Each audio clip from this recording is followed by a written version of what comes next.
Hey everybody, Tabitha here from Tabitha Explores, and I know today is Saturday, and it would normally be a day I post Tabitha's travel tips, but I thought, why not throw in a few kind of different videos where I give you maybe a top 5 list of some sort, like favorite spots to visit in Europe or in the States, tell you about some of my favorite national parks or something like that, just to kind of let you get to know me a little bit better and get to know a bit of my history and what I've done in the past. And so maybe it's even just lessons learned, and that's kind of what it's going to be today. I thought I would give you my I'm going to make it 4, not top 5, because I'm going to give you 2 lists today. I'm going to give you my top 4 best decisions when moving into this RV life and my top 4 worst mistakes. And I know you're waiting for those. And if you want to know my worst mistake, you're going to have to stay tuned through the whole video. And yes, I'm totally baiting you to stay and watch the whole video, because it's a good one and everybody does it. So, but I will start with my top 4 best decisions with this whole RV life, moving into the RV and everything that I did. I'll start with number 4, which was buying the camera that I am filming this on now. Back in October or November, whenever it was, I was visiting Bryce Canyon National Park in Utah, and the camera I was using, a big clunky Sony camera, didn't do great for video, but took beautiful pictures, stopped working. It kept giving me an error, and it never started again. So I had to switch over to using my phone. And then my first chance I got to get into a store where I could look at some options for cameras, I found this DJI Osmo Pocket 3 camera, and it has absolutely changed my YouTube videos for the better. So I am so glad that I made that choice. Well, I'm really actually just glad that my camera broke, even though I would really still like to have that camera, and I hope to be able to get it fixed. I haven't yet, but I do hope so. So that was number 4. Number 3 was choosing a bigger RV. So a lot of people are out there with their van life, with their little teardrop trailers. I came from a 2-bedroom, 2-bathroom condo into this little guy here. And I think if I'd been in something smaller, I was originally looking at like a 24-foot trailer that had no slides. I think I would have felt a little claustrophobic and also not had enough storage. So getting the bigger trailer, this one is 31 feet including the hitch. It has 2 slides, so it really feels like there's space to move around. When I'm working all day, I don't feel like I'm just like shut in my RV. If it's raining out and I don't want to be outside, there's still things that you can really get around doing in this RV. So I think that was kind of my number 3 best decisions. Number 2, this is a big one, and it was a really conscious decision, was to buy new, both my truck and my travel trailer, in order to have the warranty. I am not a mechanically inclined person. I cannot... I can lift the hood of the truck and I can put some windshield washer fluid in. I can check the oil level. I have not had to change a tire, knock on wood, or anything like that. I think I could manage, but I really wanted those warranties because that really gave me peace of mind knowing buying a Ford truck. Again, none of this is sponsored. Buying a Ford truck, I was able to get exactly what I wanted in a truck. It's comfortable, it's easy to drive, easy to handle, tows really well, and I have the warranty in case of problems. Now, I did have a problem very early on. I had a couple. I had a wheel bearing go, which was pretty easy to fix. Took it into the dealership. They replaced it. Got sorted with warranty, no problem. At 16,000 kilometers, I was in the mountains of BC and I had a leak coming out of one of the tires. I was worried it was brake fluid. Talked to a few people in the RV park I was staying at. They said, no, not brake fluid. I think you'll be okay. But for my peace of mind, I called Ford. They towed the truck 100 kilometers over 2 mountain passes to the closest dealership, and it turned out to be the axle shaft. Sorry, the wind is coming up and I've got all the windows open here. The axle shaft broke. Now, that is not something that should ever happen, but by having the warranty, I had that peace of mind. Didn't cost me anything. I had a rental car while it was in getting fixed. And then on the RV side, poor Pebbles here has had so many problems, and you can go back and watch all my old videos from last year to learn about most of them. But having those warranties really just gave me that peace. I haven't had to put out any extra cost. Well, for the RV, of course, I've had to leave the RV overnight a couple of times, so I've had to book a room. But at the same time, it's nice kind of having a break too. So that is number 2. Now, this number 1, I'm almost hesitant to say it because I'm going to give somebody kind of a big ego here.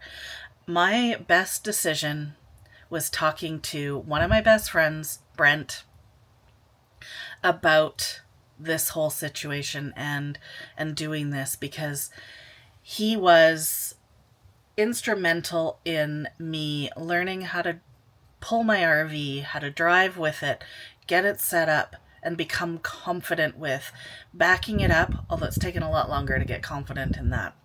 But just getting confidence in using the RV and doing all the things I needed.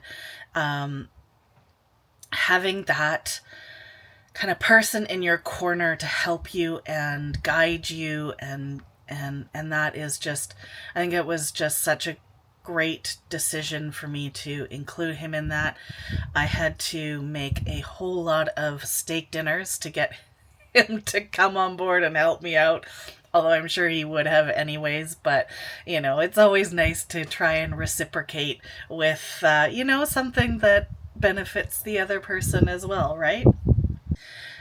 All right, let's move on to my worst mistakes. Now, I have been very lucky in having the help I had when I got started on this, that I was able to, probably minimize the mistakes that I was going to make. I knock on wood because I'm traveling again in a couple of days, so I don't want to risk that, I'm going to make my next big mistake in this next move. But I don't have a bunch of huge mistakes, but I definitely have some things that were at least learning experiences for me.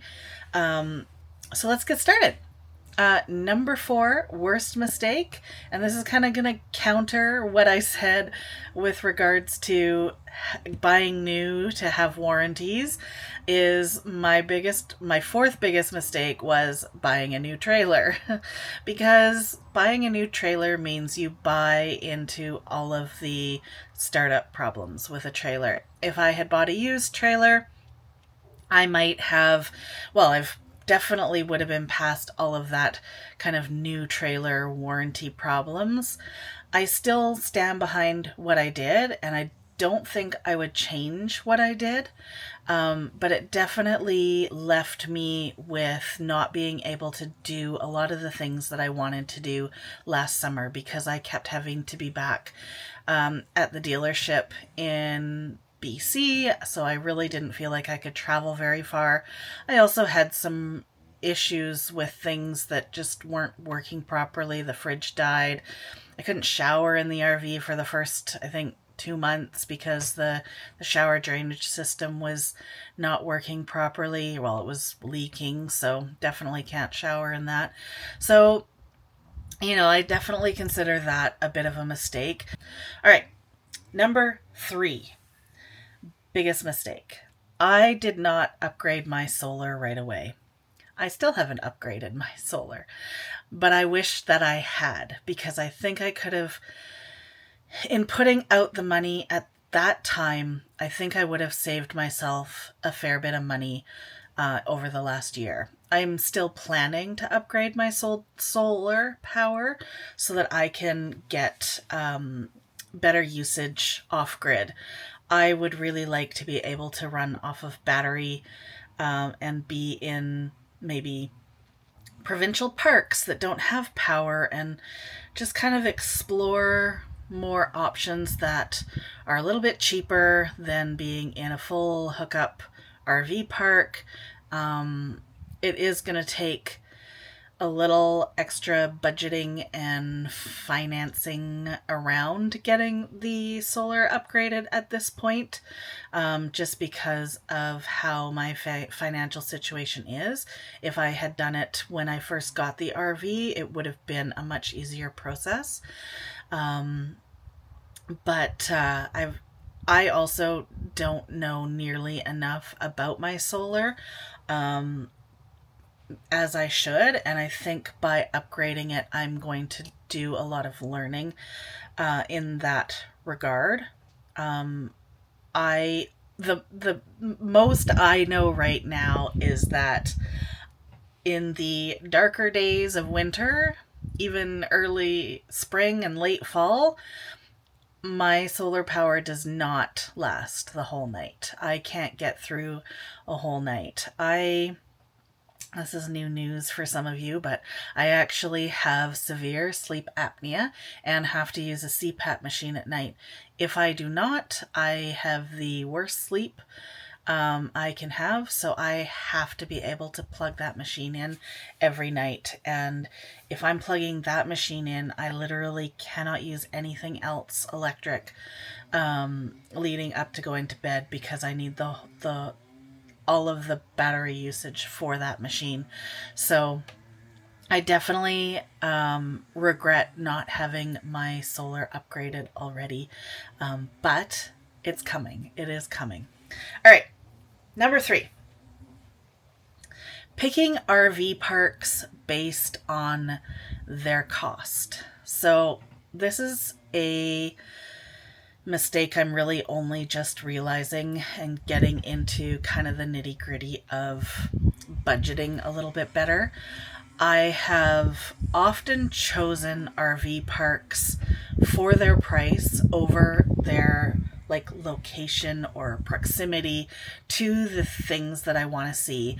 In some cases, the ones I've chosen have probably been the best choice, but sometimes I haven't really considered the fact that gas between where I'm staying and the places I want to visit is going to end up costing me more than if I had just stayed in an RV park that was closer to where I wanted to be. So this is something that I'm really just starting to work on now and improving my options.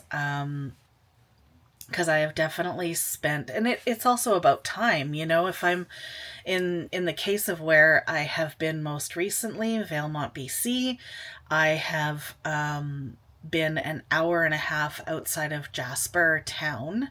So anytime I've wanted to go into the park, it's been a minimum hour and a half drive, and it's definitely cost me more in gas. And I don't know, because I haven't done the research since then to look to see if it would have been cheaper had I just stayed in the park somewhere or at an RV park that was much closer. It may very well be that this was the best choice, but I really need to start looking at those options a little bit better with the full budget in mind, as opposed to just the price tag on the RV park and that sort of thing. So all right, we are down to number 1. My number 1 mistake, and I tell you, I am sure everyone goes through this. I did not understand how to take care of my black tank.